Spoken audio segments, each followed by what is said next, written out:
দক্ষিণ কামৰূপৰ আন এক গৌৰৱৰ থল ৰুবি পাপেট থিয়েটাৰে গৰকিলে 50টা বসন্ত। জয় জয় দেৱ মহাদেৱ জয় জয় দেৱ মহাদেৱ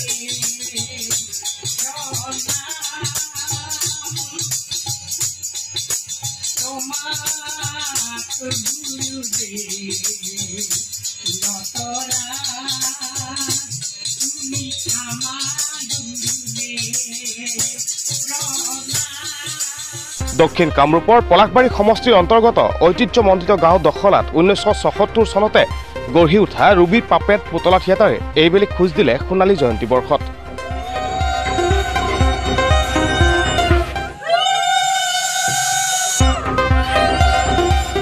সমাজৰ পৰা বিলুপ্ত হ'বলৈ ধৰা পুতলা নাচ বা পুতলা থিয়েটাৰক নিজৰ একান্ত ধৈৰ্য, ত্যাগ, পৰিশ্ৰম আৰু কষ্ট সহিষ্ণুতাৰ বলত বিগত 50টা বছৰে জীয়াই ৰখা দখলা গাঁও নিবাসী অৱনী শৰ্মাই চৰকাৰী শিল্পী পেঞ্চনৰ লগতে লাভ কৰিছে আন্তৰ্জাতিক খ্যাতি। ভাৰতবৰ্ষৰ প্ৰায় প্ৰতিখন ৰাজ্যৰ লগতে সুদূৰ অষ্ট্ৰেলিয়া, বাংলাদেশ, নেপালত গৈ ইতিমধ্যে অসমৰ নাম উজ্বলাবলৈ সক্ষম হৈছে এইগৰাকী অৱনী শৰ্মাই। সোমবাৰে এক আড়ম্বৰপূৰ্ণ কাৰ্যসূচীৰে শৰ্মাৰ বাসভৱনত অনুষ্ঠিত কৰা হয় ৰুবি পাপেট থিয়েটাৰৰ সোণালী জয়ন্তী বৰ্ষৰ শুভ নাট্যাৰম্ভণি অনুষ্ঠান। পলাশবাৰী সমষ্টিৰ বিধায়ক হেমাংগ ঠাকুৰীয়াই ফিতা কাটি উদ্বোধন কৰা উক্ত নাট্যাৰম্ভণি অনুষ্ঠানৰ প্ৰাক্ষণত অনুষ্ঠিত কৰা হয় এখনি সম্বৰ্ধনা সভা। প্ৰাক্তন প্ৰধান শিক্ষক নীৰদ শৰ্মাই সভাপতিত্ব কৰা উক্ত সভাত উপস্থিত থাকে বিধায়ক হেমাংগ ঠাকুৰীয়া, বিশিষ্ট সমাজসেৱক পংকজ লোচন গোস্বামী, সমাজসেৱী অনুপম বৰদলৈ, হৰেণ দাস, বিশিষ্ট সাংবাদিক বিশ্বজিৎ দাস, প্ৰাক্তন শিক্ষক নৰেন শৰ্মা, শিক্ষক দীপক দাস প্ৰমুখ্যে বহু কেইগৰাকী বিশিষ্ট ব্যক্তি। এই 50 বছৰ স্বৰ্ণ জয়ন্তী উত্থাপন কৰাৰ পাতিবলৈ মই মনস্থ কৰিছোঁ। সেই উদ্দেশ্যে আমাৰ বিধায়ক ডাঙৰীয়াক মই আগতীয়াকৈ জনাইছিলোঁ। হৈছে এই অনুষ্ঠানটো, আজিৰ অনুষ্ঠানটো 3 দিন আগতেই হোৱাৰ কথা আছিল, কিন্তু বৰষুণৰ বতৰৰ বতৰৰ বাবে আমি নোৱাৰিলোঁ। আৰু বিধায়ক ডাঙৰীয়াই আজি ক'লে যে আজি অনুষ্ঠানটো পাতক, মই উপস্থিত থাকিম। সঁচাকৈয়ে তেখেতৰ উপস্থিতি মোক খুব আনন্দ দিছে আৰু মই অনুভৱ কৰিছোঁ যে স্বৰ্ণ জয়ন্তী বৰ্ষ মই নিশ্চয় আমাৰ বিধায়কৰ জৰিয়তে খুব উলহ মালহেৰে আৰু মনত থকা হিচাপে পাতিব পাৰিম বুলি মই আশা কৰিছোঁ। ব্যৱহাৰ কৰিছে এইজন বিধায়কে, গতিকে মই বাপাৰ ওচৰত কৃতজ্ঞ। আৰু লগতে এইবাৰ মোৰ বস্তুখিনি সংৰক্ষণ কৰিবৰ কাৰণে এটা ঘৰ দিম বুলিও তেখেতে এটা আশ্বাস মোক দিছে।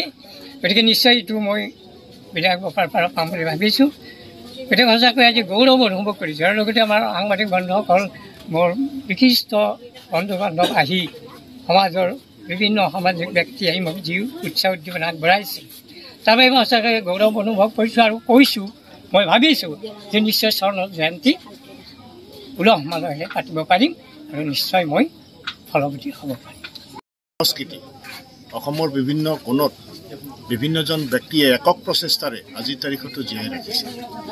তাৰ ভিতৰত উল্লেখযোগ্য দখলাৰ ৰুবি পাপেট থিয়েটাৰ, পুতলা নাচ, যাক আমি কওঁ পুতলা নাচ।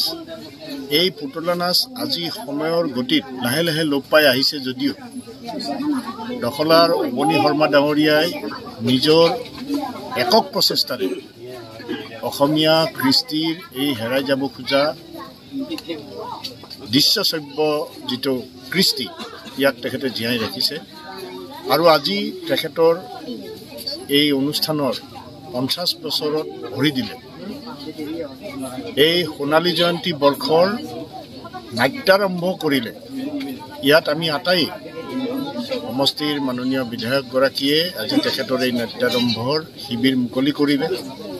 আমি আটাইয়ে তেখেতৰ শুভাকাংক্ষী, আমি আটাইয়ে আহি তেখেতক উৎসাহিত কৰিলোঁ। অকল তেখেতৰ এই সংস্কৃতিয়ে নহয়, এই হেৰাই যাব খোজা সংস্কৃতিটো ৰক্ষা কৰি তেখেতে আমাৰ অঞ্চলৰ নাম কঢ়িয়াই আনিছে।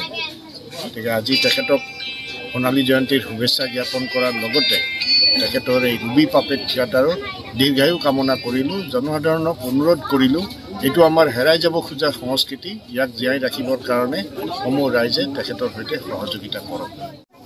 আপোনালোকে সকলোৱে জ্ঞাত যে আমাৰ অকল পলাকবাৰী সমষ্টিয়ে নহয়, অকল আমাৰ দখলা অঞ্চলে নহয়, বৃহত্তৰ দক্ষিণ কামৰূপৰ এটা গৌৰৱস্থল যে আমাৰ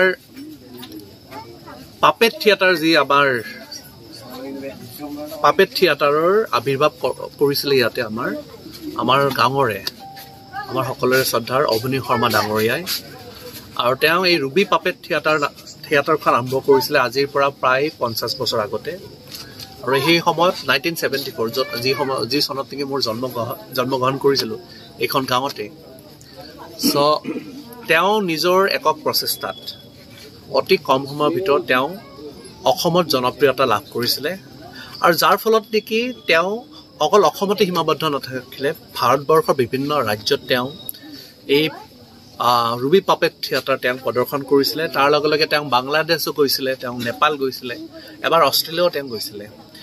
পৃথিৱীৰ বিভিন্ন স্থানত তেওঁ এই ৰুবি পাপেট থিয়েটাৰ তেওঁ প্ৰদৰ্শন কৰিছিলে। আমাৰ গৌৰৱস্থল আজি তেওঁৰ 50 বছৰ এই কাৰ্যসূচীৰ থিয়েটাৰৰ তেওঁ 50 বছৰ সোণালী জয়ন্তীত ভৰি দিছে।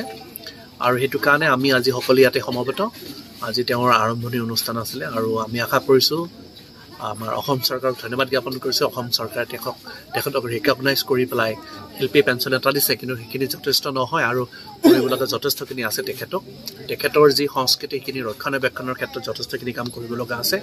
আগন্তুক দিনবিলাকত আমি স্থানীয় বিধায়ক হিচাপে আৰু লগতে আমাৰ যি সামাজিক ব্যক্তিসকলৰ লগত লগ লাগি পেলাই আমি আগন্তুক দিনবিলাকত তেখেতৰ লগত আমি সহযোগিতা কৰি তেখেতৰ যি সংস্কৃতি বা তেওঁৰ যি সৃষ্টিৰাজি সেইখিনি যাতে আগবঢ়াই লৈ যাব পাৰোঁ, তাৰ কাৰণে যিখিনি আমাৰ দায়িত্ব সেই দায়িত্ব আমি পালন কৰোঁ। ধন্যবাদ।